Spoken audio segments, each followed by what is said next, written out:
చెప్పే వరకు నాకు తెలీదు. ఆ ప్రాజెక్ట్ ని విహారీ అప్రూవల్ చేయొచ్చు, కానీ నువ్వే కదా నిన్న కాక మొన్నొచ్చి ఆ ప్రాజెక్ట్ మీద పెత్తనం తీసుకుంది. నువ్వేదో తప్పు చేసుంటావు. ఆ తప్పు విహారీ మీదకు వెళ్ళింది. అందుకే ధర్నాలు చేసావు, కింద మీద పడి విహారిని కాపాడావు. విహారీని కాపాడకపోతే మనం దాన్ని పట్టుకుంటామని చేసింది, కానీ దీనికంత సీన్ లేదు. అంబిక, మీరందరూ ఏమీ చేయలేక చేతులెత్తేస్తే అప్పుడు తన ప్రాణాలకి తెగించి మరీ విహారిని కాపాడిందని మర్చిపోవద్దు. ఆఫీసులో ఏవైనా జరుగుండొచ్చు, కానీ విహారిని కాపాడింది మాత్రం తనే వదినా. మీలాంటి మందబుద్ధి ఉన్న వాళ్ళని ఈజీగా బుట్టలో వేయగలదు కాబట్టే మీరు దాని మాయలో పడిపోయారు. అక్క, వీళ్ల వాలకం చూస్తే దానికి శాలువా కప్పి సన్మానం చేసి అవార్డు ఇచ్చే వరకు వదిలేలా లేరు. దాని చేతిలో కీలుబొమ్మలా మారకుండా కొంచెం బుర్రతో ఆలోచించి దాని పన్నాగాలు ప్లాన్లేంటో తెలుసుకుని తెలివిగా మెలగండి.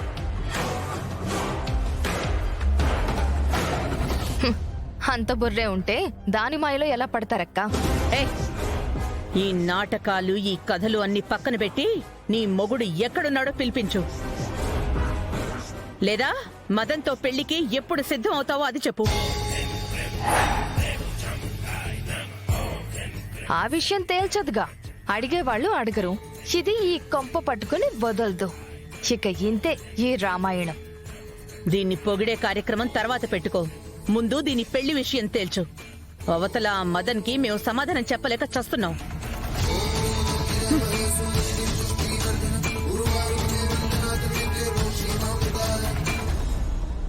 లక్ష్మి, ఎందుకు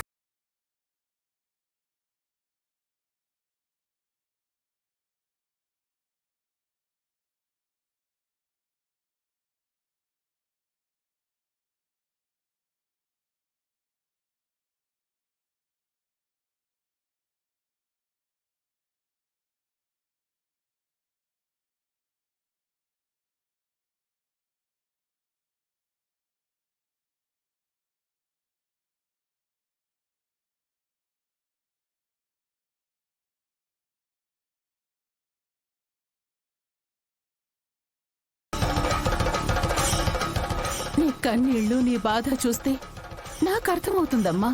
పెళ్లి తర్వాత నడి రోడ్డు మీద వదిలేసిన వాడు ఎలా తిరిగొస్తాడు? అతను రాకపోతే రాకపోయాడు. నీ జీవితం ఎందుకిలా మిగిలిపోవాలి? నా సమస్యకి పరిష్కారం నన్ను ఇలా ఒంటరిగా వదిలేయడమేనమ్మా.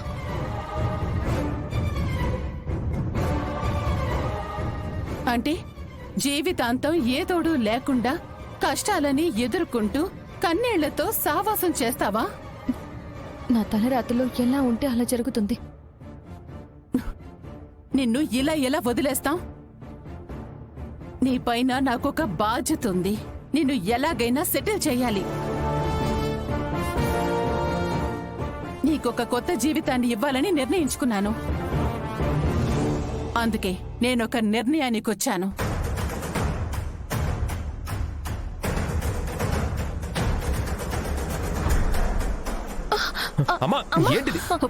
విహారీ,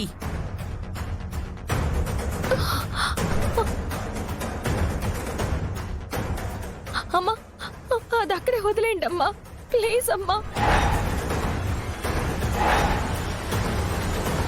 అమ్మ, దయచేసి గన్ పడేయమ్మా.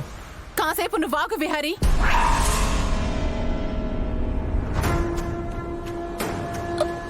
అమ్మా, నా కోసం మీరు ఇలా చేయడం బాలేదు. ఏం చేయను? నువ్వు సంతోషంగా ఉండటం చూడాలి. నువ్వు కష్టాల్ని అధిగమించి సుఖపడాలని నీకు కొంచెం గట్టిగా చెప్తుంటే నువ్వు నీ ప్రాణాల్ని విడిచేయటానికి కూడా వెనకాడట్లేదు. అందుకే ఈసారి నీ విషయంలో నన్ను నేనే శిక్షించుకుంటాను.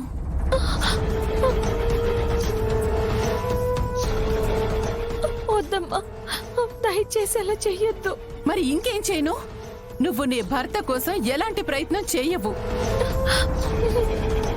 మేము వెతుకుతామంటే వెతకనివ్వట్లేదు.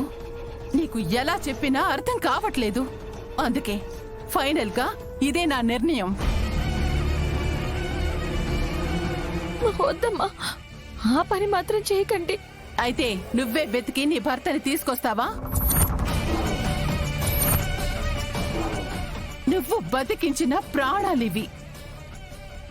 నీ కోసం వదులుకోటానికి నేను సిద్ధమే.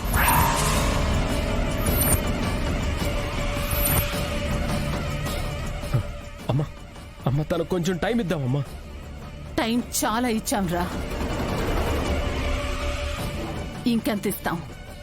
ఎంత టైం ఇచ్చినా తను కాలయాపనే చేస్తుంది కానీ తన భర్త గురించి చెప్పదు. అమ్మా వద్దమ్మా, దయచేసి నా కోసం ఇంత పని చెయ్యొద్దు.